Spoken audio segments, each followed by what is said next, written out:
Hi everyone, welcome back to Trees and Turtles. My name's Imogen, and in today's video we're going to be exploring how I went back to therapy. If you're not already subscribed, make sure to do that. Follow me on Instagram, like this video, and let's get started. Alright, so I first went to therapy when I was about 17, and I was having a lot of mental health issues, like quite severe at that point, and it was just really necessary to make sure that I could still continue to function as a human being. And that was funded by my parents, but when I was 20 I decided I wanted to go back to therapy because I was still dealing with a lot of my own issues, and I wanted to go back to my same therapist, which is something I'll talk about a bit later on, but I wanted to do it myself. Like, I wanted to take the initiative, reach out to the therapist and also fund it myself. So without further ado, this is the story of how I went back to therapy. And the first thing is I recognised the need. So I was really reflecting a lot on my feelings and emotions at the time. I was anxious, I was depressed, I needed someone to talk to who was a professional. And I was just really facing a lot of emotional challenges. So I was reflecting on that, I was journaling, and I think that can really help with you being self-aware, is to just reflect on your emotions and just write them down. It genuinely helps me so much. Okay, number 2 is determine exactly what I needed. So there are lots of different kinds of therapy. The one I did, and the one that really clicked with me, was cognitive behavioural therapy, which helps you recognise patterns in your own feelings and behaviours and then consciously change them.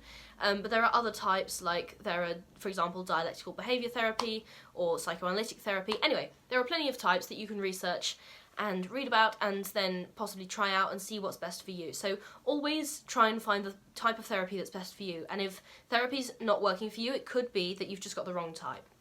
Okay, number 3, budget. So going to therapy, the most common complaint I hear about therapy is it's expensive as hell. And yeah, it is.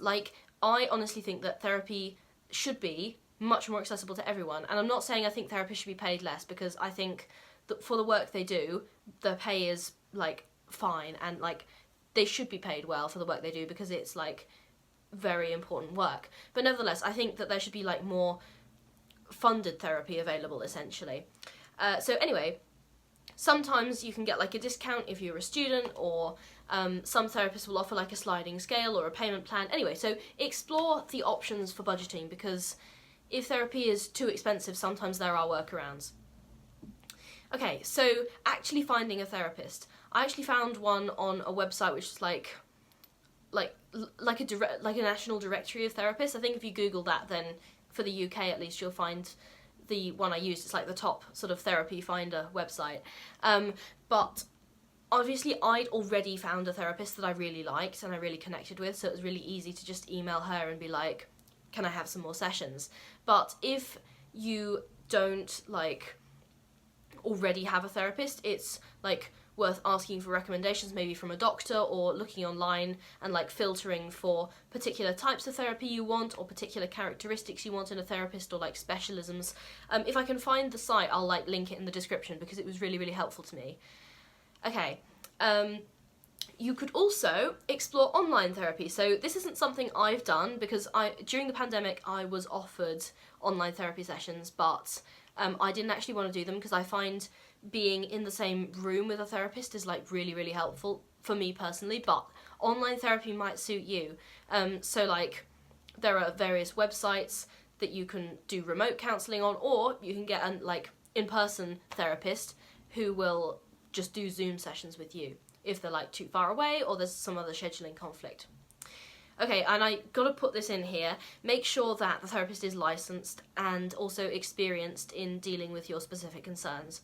You can usually verify the credentials through the site, or there's probably you can look up their license online, but yeah, just make sure that your therapist is legit, and do a little bit of reading about who they are and what they've done, and in the past, if they have reviews, that can also be a really good place to check out whether they're a good therapist or not. And don't feel guilty for doing this background research, because at the end of the day, you're here to improve your mental health, they're here to be a professional, and you just need to make sure that everything works together really well.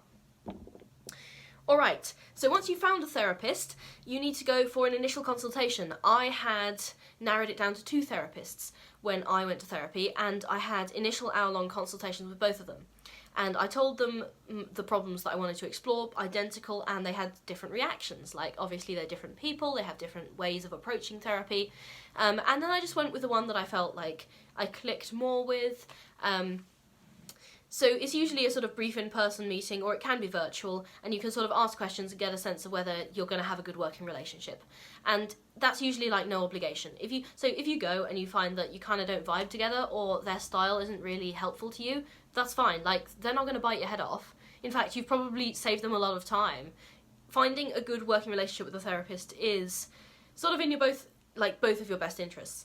So go for an initial consultation. If it doesn't work out, that's fine. If it works out, amazing. You have yourself a therapist. Okay, now you have a therapist and you are going to, probably weekly or however often, therapy sessions. Now, how can you get the most out of therapy? So once you have a therapist, this is something that I learned. So when I first went to therapy at the age of 17, obviously I was a teenager, right? And it's hard to like open up to someone you don't immediately know, and so I had a lot of hard time opening up, and I would sort of hold things back, and it would be just really difficult for me to sort of open up fully, and that's fine. It's a process that takes time, but one thing I found when I went back to therapy is I was like completely honest, like almost too honest. Like, I would say whatever was on my mind, and I think my therapist really appreciated that, because it kind of gave her the chance to really get a grip, or like not get a grip, but like sort of get an insight into my psyche, and then she was able to help me a lot better, and I did really see the benefits of just completely like word vomiting or brain dumping. Everything I thought I said, I was like, my brain feels like shit right now and I don't know what to say to you, rather than being silent. And I found that was really helpful, because then she'd be able to explore why I felt like that and like potential causes for that, and I was like, oh yeah, no actually, and then it would sort of open up into more of a conversation and I get a lot out of it. Alright, so be open with your therapist. Even if it takes time, work towards that. Also, speaking of time, give it time. Therapy's not overnight, and you get out what you put in. So put in the effort, and as you continue to go to more sessions, you'll likely find yourself developing improved self-esteem, and your mental health will probably smooth out. You'll develop a lot of coping strategies, which I did, and they were really, really helpful. So be patient with yourself. If it doesn't work in 2 sessions, it doesn't mean it doesn't work. Okay, be consistent. No skipping sessions. This is for your mental health. This is it's not a medical procedure, but it's a health procedure. Like, if you had a doctor's appointment or a dentist appointment, would you just skip it? Like, no. I mean, your body and your teeth and your mind are not going to be done any favours by skipping appointments. So don't skip appointments. Be consistent. Go every week or however often. Okay, feedback. Give your therapist feedback. If something they've done is not helpful, tell them. Like, if they are a good therapist, they should be invested in helping you, and if they are not a good therapist, then it is better that you find out early on so you can end your working relationship with them. Fortunately, my therapist is a good therapist, and she is great at receiving feedback. And also, feedback, be open to feedback yourself. If your therapist is giving you stuff to try or homework and you're not doing it, like, why are you even in therapy if you're not going to be willing to actually work on yourself and work on the recommendations that you are given? So give feedback, be open to feedback. Also, therapy is not the be-all and end-all of self-care. You need to also take care of yourself. It's not a quick fix. Like, it's not a pill that you, like, swallow and immediately you feel better. Like, you need to actually engage in self-care yourself. So, like, work out and go outdoors, like touch grass. Do something that makes you happy, even if it's just for a little while. So put yourself in a positive mindset and do stuff that's good for you, basically. I should say, on the budgeting side, I had a full-time job when I went back to therapy. I was also living with my parents, so I didn't have to pay rent. My salary at the time was such that I could have paid rent and gone to therapy. I think it was like £50 per week for an hour-long session. That was like for one session. I was going once a week, so it's £50 that I was paying every week for therapy, and my budget, like, it allowed for that, and it allowed for me to pay rent, but the fact that I didn't have to pay rent was helpful. So I think it's worth, like, if you want to go to the therapy over one summer, just snag yourself a summer job to, like, fund that, get yourself a budget. Anyway, I found that was really helpful for me, so just a sort of side note on the financial aspect there. Okay, that's it for this video. If you enjoyed this video and or want me to make a mental health series, which I would love to do, please drop that in the comments, give this video a like, Subscribe and follow me on Instagram. Okay, that's all for today. Alright, see you guys. Bye!